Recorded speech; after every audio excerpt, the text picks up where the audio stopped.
Assista agora programa Opinião, com Gilson Aguiar.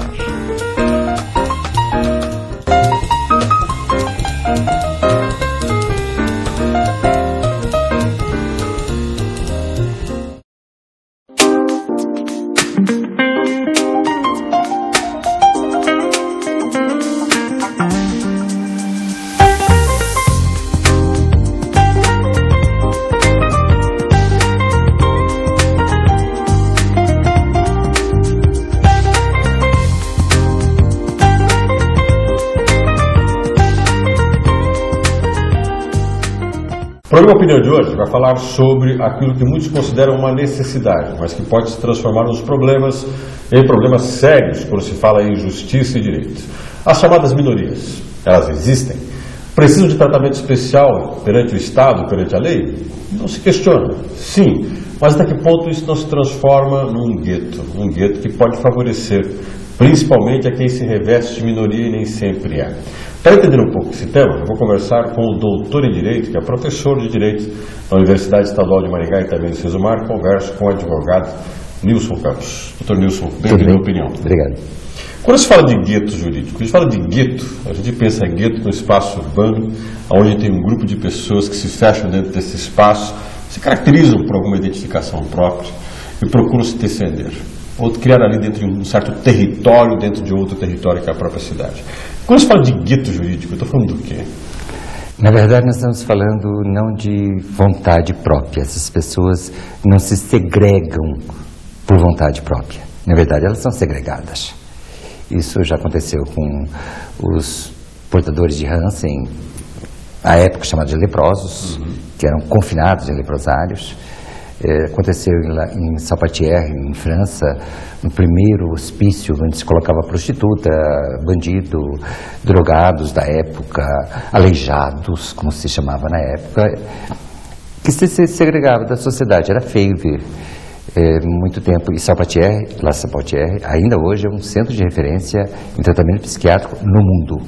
Mas começou assim, como um gueto, um depósito de gentes. Fizeram isso com judeus.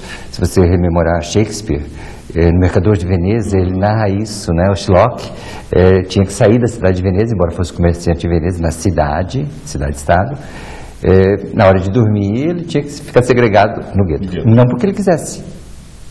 Os ciganos também são assim. Normalmente os ciganos quando são tolerados, esporadicamente, eles são alocados em locais distantes do centro urbano, segregados. Não há muito tempo, mas há cerca de 20, 30 anos, nós tínhamos zonas de baixo meretrício que eram guetos, onde se colocavam as prostitutas, pelo menos as conhecidas, e que eram profissionais, para proteger as famílias. A desculpa era para fazer um cordão sanitário, elas eram obrigadas, os profissionais do sexo eram obrigados à época a comparecerem mensalmente à delegacia de polícia para pegar um atestado para poder trabalhar. E o trabalho era prostituição. E para pegar esse atestado junto ao escrivão de polícia, elas tinham que levar o comprovante de que tinham passado antes pela Secretaria de Saúde. Um trabalho preventivo de doenças sexualmente transmissíveis, mas de qualquer forma eram guetos. Pessoas marcadas de alguma forma. Pessoas estigmatizadas, bem isto, que são colocadas à margem da sociedade. Bom, aí quando se fala hoje de guetos numa sociedade liberal, que trata os homens como iguais, considera que é importante superar exatamente esses preconceitos e dar às pessoas direitos, independente de cor, raça, credo. Mas existem os guetos. E alguns desses guetos estão legitimados juridicamente. Nós temos ainda uma outra questão. O direito trabalha muito com a simbologia. Numa linguagem muito popular, o direito joga muito para a torcida. Não é? Se faz uma belíssima lei, faz-se para confinar todo um conflito de interesse ou a normatização de algum direito ou de algum interesse numa determinada lei específica. E quando nós começamos a especificar leis, nós criamos estatutos. E aí cria-se o estatuto do torcedor e com isso resolve-se todos os problemas do torcedor. ou das torcidas organizadas. Criamos o Estatuto da Discriminação Racial, resolve todo o problema da discriminação étnica. Cria-se o Estatuto da Criança e do Adolescente, estão resolvidos os problemas da criança e do adolescente. Cria-se o Estatuto do Idoso, da mesma sorte. Se fraciona o ser humano, se faz recorte. Fatia-se o ser humano, enquanto indivíduo, né, criança, adolescente, agora jovem, idoso, mas também o indivíduo inserido num contexto. O indivíduo enquanto torcedor, o indivíduo enquanto família, o indivíduo enquanto afrodescendente, vai se estigmatizando e vai se criando leis específicas. A desculpa é muito boa, a desculpa é proteger, é tutelar. Na verdade, com isso, os poderes públicos, legislativo, executivo e o próprio judiciário pagam um tributo à sociedade. Olha, estamos fazendo a nossa parte. Quando se fala em tutelar, quando se fala em proteger, ou são pessoas que estão em risco, ou pessoas incapazes de poder exercer plenamente os seus direitos. Não se está generalizando muito essa incapacidade e essa limitação? Eu não diria generalizando, mas banalizando. E esse é um risco que a gente corre. Nós começamos, aqui no Brasil, com o Estatuto do Índio. E por que se tutela o índio? Porque o índio é incapaz, juridicamente incapaz, então ele não pode compreender seus atos, as situações, e aí ele vai ser inimputável, ele tem que ser protegido totalmente pelo Estado, porque ele não pode se proteger a si próprio. Pelo menos é o que penso de direito. Mas, doutor Nilson, vamos pegar o índio. Temos índios e temos índios.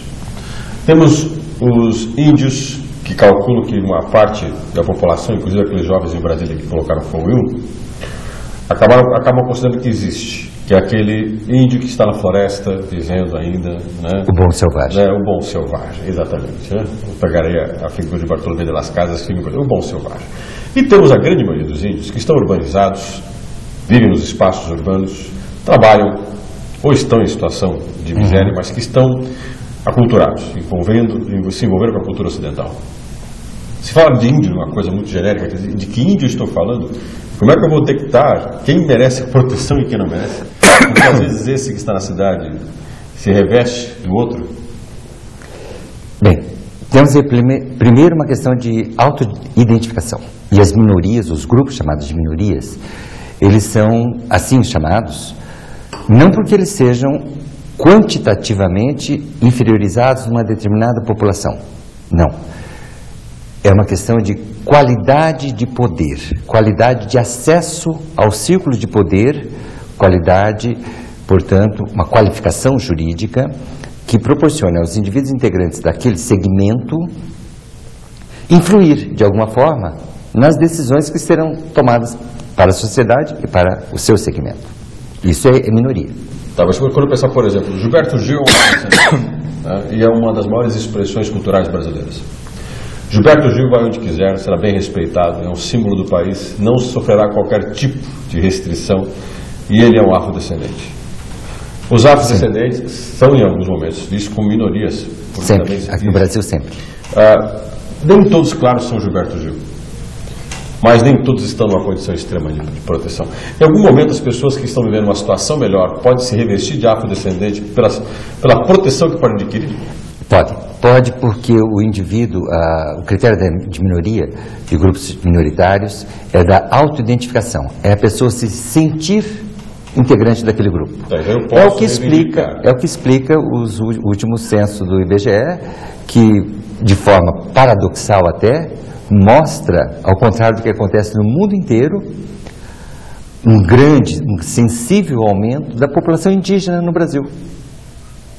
Os índios no Brasil, pelo menos é o que diz o IBGE, sim, não estão sendo dizimados. Eles estão aumentando. Estão aumentando. Nos últimos 20 anos, mais que dobraram, triplicaram. Isso tem uma explicação. A explicação são as benesses jurídicas protetivas que o Estado dá para índios. E aí um monte de gente começa a se sentir índio. Por que não? Agora uma pergunta para quem estuda isso. Entre a consciência de ser e os benefícios que ser traz, minoria, qual é o critério mais utilizado? Eu estou tendo uma conscientização de que sou uma minoria e assumo independente do preconceito que sofro, ou me facilita determinadas situações, por isso assumo ser uma minoria? Olha, eu prefiro pensar, ainda que não deixe de acreditar, que existem sim aqueles que se aproveitam, que possam se aproveitar de um privilégio, de uma prerrogativa legal, mas eu prefiro pensar que os integrantes de grupos minoritários são pessoas que sofrem, que são segregadas, são estigmatizadas e são sim discriminadas. Então, os estatutos são necessários, não exagerados? Eu acho que o problema é a falta de efetividade que eles trazem para essa proteção.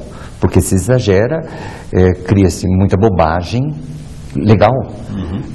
Como dizer, por exemplo, que a velhice é um direito personalíssimo. É o que diz o artigo 1º do Estatuto. O que seria isso? Pois é. Todo mundo tem direito a envelhecer? Não. Todo mundo deveria ter condições de envelhecer. Agora, se você tem direito, você pode exigir isso na justiça, e ninguém pode exigir na justiça o direito de conseguir envelhecer. Então são bobagens jurídicas que fica muito bom numa conferência jurídica, fica muito bom nos jornais, junto à mídia. Doutor Nilson, quando a gente tem essa quantidade imensa de estatutos, e nós temos essa multiplicação desses estatutos, favorecendo e fragmentando, é aquilo que o senhor fala de você banalizar a discussão e ao mesmo tempo não resolver. Ou seja, quando se fala que o Estado joga para a torcida. O professor Marcelo Neves, de Pernambuco, tem até uma obra que cuida deste tema, que ele chama de a Constituição Simbólica, em que ele mostra bem que a nossa Constituição, por exemplo, nossa lei maior, é um monumento jurídico. É muito bonita, é quase que perfeita, embora muito detalhista. Mas a maioria das normas que tem a nossa Constituição são simbólicas.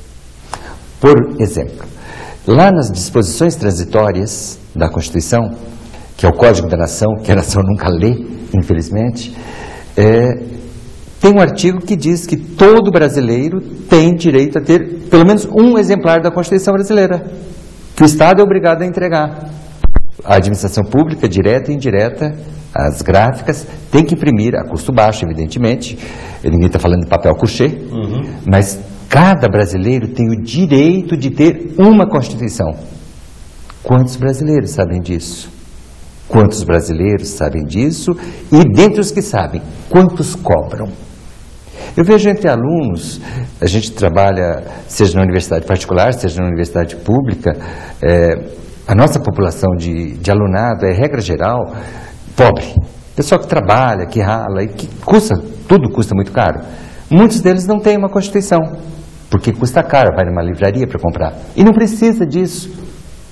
Falta efetividade à proteção jurídica. Muito bonita de se ver, mas numa sociedade que ela efetivamente não trata e não muda a realidade dela. Não, ela não consegue mudar, porque isso depende de uma postura atitudinal das pessoas. Estou conversando com o Nilson Campos, estamos falando sobre os guetos jurídicos. Nosso próximo bloco nós vamos falar do homem vitimado, o homem contemporâneo. O que está acontecendo com a sociedade que estabelece direitos para as minorias, regras e exceções, mas nem todo mundo está muito interessado ou se sente na obrigação de responder pelos seus atos, né? Será que o homem merece todos esses direitos ou o homem é que é muito infantil e já não consegue ser maduro o suficiente para responder pelas suas atitudes? Daqui a pouco a gente volta. Você está assistindo o programa Opinião, com Gilson Aguiar. Relaxar, cuidar da saúde, do corpo, da mente. Ter um dia de beleza só para você. A Clínica Spa Salutaire proporciona tudo isso e mais. Nutrição, dia da noiva, da formanda. Faça uma visita ou agende um horário e conheça o atendimento e a qualidade do Spa Salutaire. Spa Salutaire, Neo Alves Martins, 1287. Tem o tamanho de um continente. Tem tantos rostos e raças, é o mundo. Vem pelo vento ligando essa gente. Vem pra manter o Brasil todo junto. todo mundo pode, todo mundo tem. é a TV e o rádio juntando você também. Pra defender, informar, se emocionar, conviver. Um só Brasil pelo rádio, é a TV. Todo mundo pode, todo mundo tem. É a TV e o rádio juntando você também. Aperte 50 anos de compromisso com o Brasil. Maringá, mais uma vez, será palco de uma mega produção nacional. Gravação do DVD de Conrado e Alexandre. É complicado pra você viver a minha vida. Sábado, 11 de agosto, no Parque de Exposições, às 10 da noite. Eu me sinto na gravidade zero. Ingressos com preços promocionais. Posto Dubai, Alexandre Rasgula F 4501. Posto Canadá, Mandacaru 1180. E em todas as lojas da rede de farmácias São Paulo. Olha que se eu não volto, você chora de novo. Gravação do DVD Conrado e Alexandro, 11 de agosto em Maringá. Apoio Genicom. Você sofre o dobro, eu rodo o jogo. Queremos você na gravação do nosso DVD. Você está assistindo programa Opinião com Gilson Aguiar. O programa Opinião de hoje está conversando sobre os guetos jurídicos. Eu estou conversando com o doutor em Direito, professor da Universidade Estadual de Maringá e também do Sesumar, doutor Nilson Campos. E nós vamos conversar nesse bloco sobre o ser humano e os seus direitos. Será que o ser humano tem excesso de direitos e falta de obrigações? Por que a gente vê com esses guetos que nós conversamos no primeiro bloco, e sobre o monumento que é a Constituição, que ela não consegue dar uma Constituição para cada brasileiro, por exemplo, e a maior parte dos brasileiros sequer sabe disso, nós temos um ser humano também que não se importa muito com isso. A maior parte dos seres humanos estão preocupados em resolver os seus problemas e não estão dispostos a responderem pelos seus atos. Nós estamos vivendo uma crise jurídica, uma crise do ser humano, ou as duas coisas estão se casando? Parece-me que estejam interligadas. O direito, ele sempre foi regido, desde que foi inventado, pelo código do ter. As pessoas precisam ter bens. O direito nunca se preocupou muito com a pessoa, porque o que interessava era o patrimônio. Ter poder, ter dinheiro, ter bens. As famílias foram constituídas juridicamente para a proteção do patrimônio familiar. De algumas décadas para cá, a própria globalização, a diversidade cultural, o entendimento de que o homem não é o centro do universo, no sentido de senhor do universo, levou o direito, em toda parte isto, a dar uma guinada para tentar substituir este verbo regente do mundo jurídico, tirando o ter e colocando o ser, para mostrar que o que importa realmente é o ser humano. Isso tem consequências porque a partir daí eu tenho que entender que não existe raças, só existe uma raça, a raça humana, mas que existem etnias, que existem culturas diferentes, que o homem, ele não nasce e morre no mesmo estado em que nasceu, que o homem é fruto, e Arendt já fala disso, é o fruto da sua condição humana, do seu construir, que ele é impregnado pela sociedade, por valores. E o que nós temos hoje, presentemente, é, sem sombra de dúvida, uma dispersão de valores, onde os núcleos básicos, família, por exemplo, jogam para o Estado a responsabilidade de cuidar dos seus filhos. E o Estado cobra da família. E nós temos grandes discussões jurídicas sobre se o pai deve ou não dar uma palmada no filho, ou como educar o filho. É tão absurdo. Por exemplo, entre o pai que não pode ser agressivo com o filho, e aí se fala assim, bom, qual é o pai que nós estamos tentando evitar que dê a palmada no filho? É o pai que espanca o filho. Com certeza. Esse pai é o pai que você quer evitar. Mas, ao mesmo tempo, o pai que não dá a palmada está impedido de fazer isso e impedido de educar o filho. Aí o filho fica abusivo, agressivo, porque não é punido. Aí o próprio Estado, a própria lei, acaba criando a permissividade do ser humano não ser responsável. Ou seja, eu posso agir do jeito que eu quiser, porque eu tenho uma série de exceções que me protegem de uma regra. É perigoso isso. Isso advém da década de 60. Na década de 60, onde que o mundo ainda lutava, tentava lamber as feridas da Segunda Guerra Mundial, terminada mais de 20 anos antes, mas ainda repercutindo no mundo, nós tínhamos um lema no mundo inteiro: é proibido proibir. Então liberou geral, todos podiam fazer o que quisessem, e não tínhamos limites. E essa falta de limites contaminou a sociedade.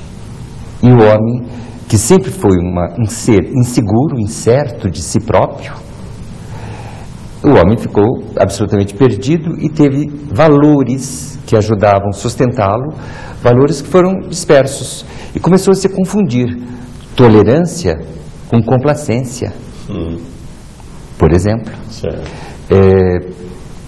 E a permissividade não é liberdade. Agora, doutor Nilson, existe essa permissividade em algumas coisas, como, por exemplo, né?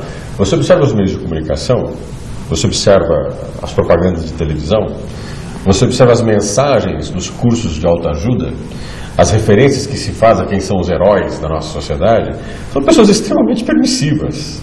É uma sociedade que estimula você a sempre ter direito a tudo sem obrigação a nada.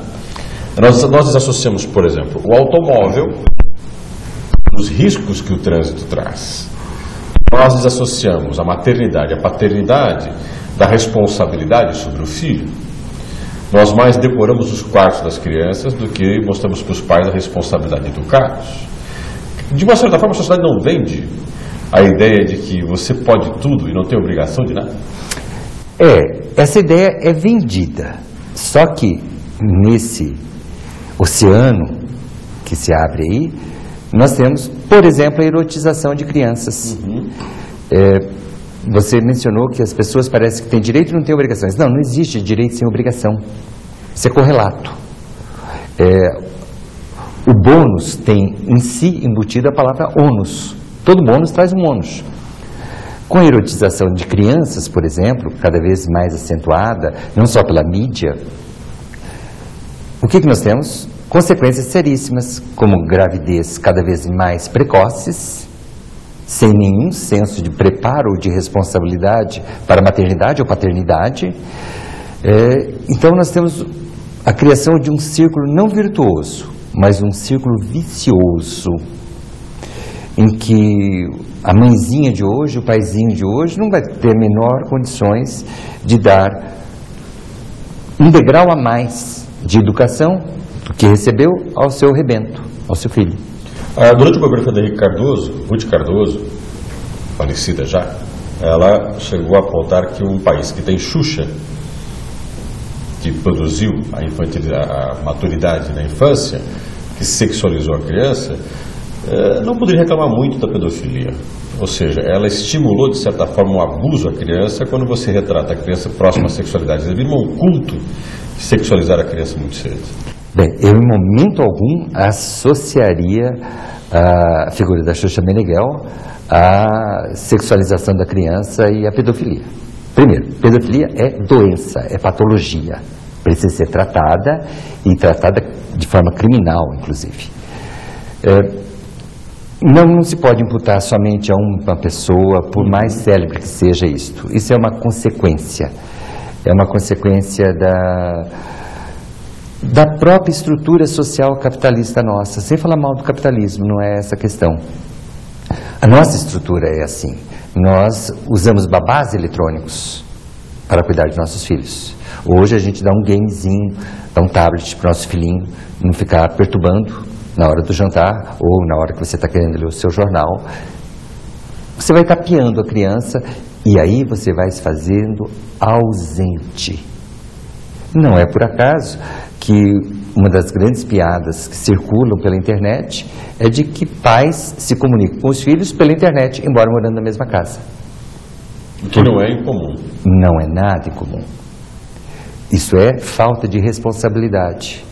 Falta das pessoas olharem uma no olho, as pessoas conversarem. E quando eu falo pessoas, eu estou falando de núcleos. Estou falando de famílias, de amigos. Quanto tempo faz? Ninguém mais nem telefona. Podemos falar isso para as pessoas, para os amigos, para as amigas. A gente passa torpedo.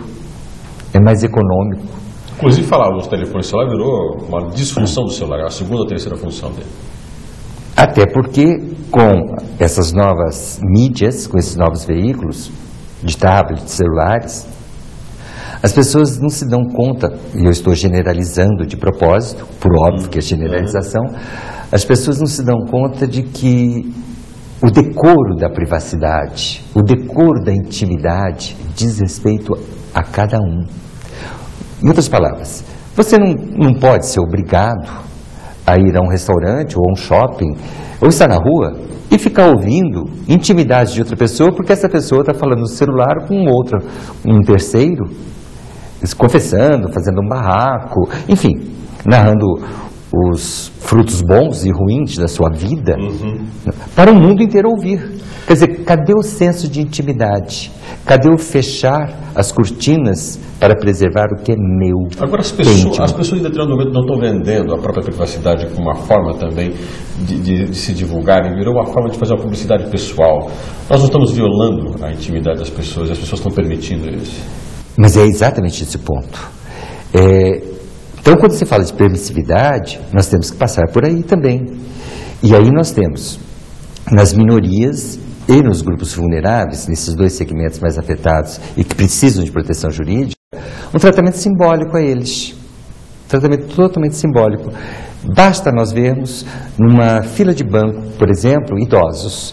Quantas pessoas que seriam tecnicamente idosos não se sentem mal, por terem 60 anos ou mais, não se sentirem mal de estarem numa fila de idosos, de serem vistos, visualizados como pessoas à luz dos fatos e do direito, uma menor estatura jurídica, uns coitadinhos que precisam de prioridade para serem entendidos, como se todo idoso fosse necessariamente um velho gagá. Numa sociedade onde as pessoas vão ver cada vez mais. Este é o paradoxo do Cronos e do Kairos, né? do Deus da cronologia e do Deus do conteúdo do tempo. O que é que você faz com o teu tempo? Nem todos terão o privilégio de envelhecer, é certo. Muitos morrerão mais cedo, antes de chegar lá. Porém, o que nós temos hoje? Enquanto as ciências médicas, vou generalizar, as ciências médicas, a tecnologia, esticam a possibilidade do ser humano viver mais tempo. Não é incomum hoje você encontrar pessoas festejando o seu centenário, de forma lúcida. Enquanto a ciência faz isso, o direito infantiliza. Enquanto a medicina cuida de evitar a senilidade, ou seja, a velhice doentia, decadente, para tentar dar dignidade à senescência, o modo de envelhecer com dignidade, com degeneração física natural, mas sem uma debilidade psíquica, motora, sem ser patológica. O direito nivela tudo. No Estatuto do Idoso, e é esse o gueto, né? Ele joga tudo para segregar. Não. Fez 60 anos, é caquético. E as famílias, como é que reagem a isso? Tratando os idosos de forma infantilizada, ou então explorando eles para serem babás, ou então bibelôs. Porque é muito legal, alguns pensam assim, mostrar para as demais famílias, olha como eu sou um filho bom. Eu cuido da minha mãezinha, ela tem 80, 90 anos de idade. Eu apresento à sociedade para dizer, eu sou bom, eu sou um ser humano. A questão é que ser humano é sempre o mesmo. Não existe dois seres iguais, idênticos. Mas ontologicamente, na essência, seja ele idoso, jovem, adulto, criança, adolescente, homem, mulher, preto, branco, pardo, índio, é sempre o mesmo. E é isso que nós precisamos entender. E precisamos entender que se nós, como dizia Levina, nós não é plural de eu não posso aplicar a minha régua de valores a você ou a qualquer um outro para pensar que ele deva refletir a minha imagem, as minhas atitudes, os meus comportamentos. Não, eu tenho que aceitá-lo, eu tenho que respeitá-lo. Esse talvez seja o maior desafio para o ser humano, é aceitar o outro como ele é e não apesar do que ele é, porque não existe o apesar. E a recíproca é absolutamente verdadeira. Se nós não entendermos isso, essa civilização está fadada a hecatombe, a desaparecer. Porque nós perderemos o sentido da vida. E o sentido da vida é o homem viver bem. E ele não vive bem se ele estiver só. Mas ele só pode viver bem se ele conseguir reconhecer, seja no muçulmano, no budista, no cristão, um irmão. Com diferenças, como tem os irmãos.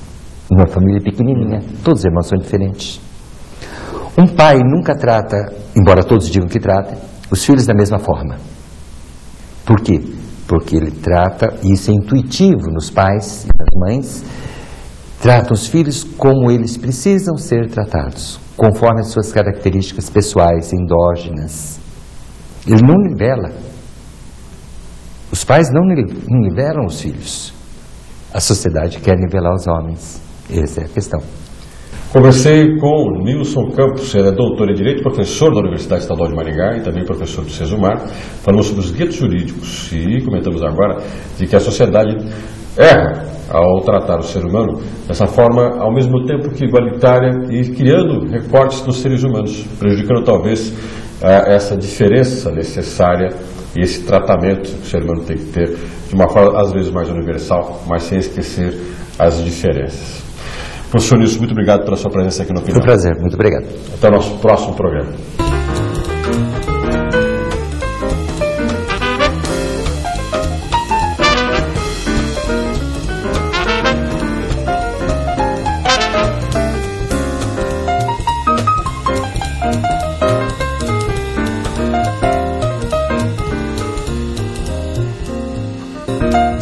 Você assistiu Programa Opinião, com Gilson Aguiar.